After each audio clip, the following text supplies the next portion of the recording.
13 నెలలు అయిపోయింది కాంగ్రెస్ ప్రభుత్వం అధికారంలోకి, 14వ నెల కూడా నడుస్తుంది.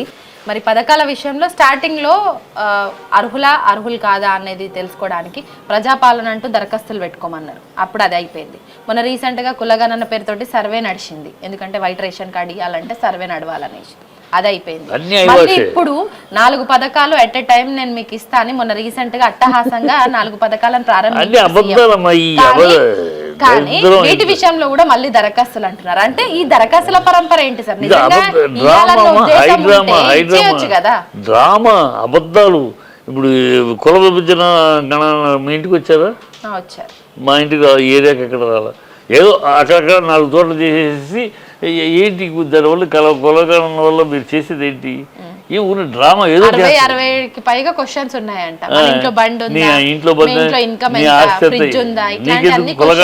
కులగణనకి ఎందుకు నీకు? మీకు ఏ పార్టీకి మీరు సమర్థిస్తారు? మీరు ఇవన్నీ ఎందుకు? ఈ పిచ్చి రాజకీయం వీళ్ళు ఏమి చేసేది ఉండదన్నమాట. Drama, diversion politics. ఇప్పుడు ఈ ప్రభుత్వానికి 2 లక్ష్యాలమ్మా, 2 లక్ష్యాలు. ఈ కాంగ్రెస్ ప్రభుత్వానికి, రేవంత్ రెడ్డి హయాంలో ప్రభుత్వానికి 2 లక్ష్యాలు. మూటలు ఏర్పరచుట, ఆ మూటలు అధిష్టానానికి పంపించుట, తమ పదవులను సేఫ్గా కాపాడుకుంటా.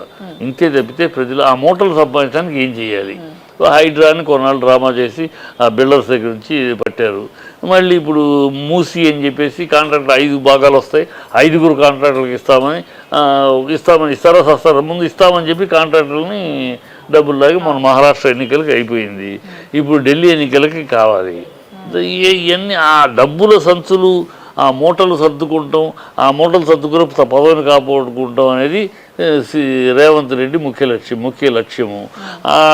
పక్కన ఉన్న ఇతరుకేమో కోమటిరెడ్డి వెంకటరెడ్డికి ఎప్పుడు అవకాశం దొరుకుతుందా, తను 2వ కృష్ణుడు రెడీగా ఉన్నాడు. అంటున్నాడు, నన్ను సోనియా గాంధీ చెప్పింది నువ్వే కావాల్సిన ముఖ్యమంత్రి అనుకోని పరిస్థితుల్లో రేవంత్ రెడ్డి చేశారు, నీ అవకాశం నీకు వస్తుందని చెప్పి. సో అతను రెడీగా ఉన్నాడు 2వ కృష్ణుడు. సో రేవంత్ రెడ్డి కన్నా ఎక్కువ మూటలు సర్దగలిగే ప్లాన్లో ఆయన ఉన్నాడు. ఈయన ఎక్కువ మూటలు సర్దితే ఈయన కూర్చోబెట్టి, రేవంత్ రెడ్డిని కూర్చోబెట్టి కోమటిరెడ్డి చేస్తారు. కాంగ్రెస్ అంతా ఎవరు ఎక్కువ మూటలు, ఎవరు ఎక్కువ సంచులు ఏర్పాటు చేయగలిగితే వాళ్ళే. ప్రజల పాలన అవి వాళ్ళకి పట్టవు. వాళ్ళ ఎన్ని డ్రామా స్లోగన్స్ తప్పితే ఈ పిచ్చి భాష, ఈ చిల్లర భాష మాట్లాడేదైతే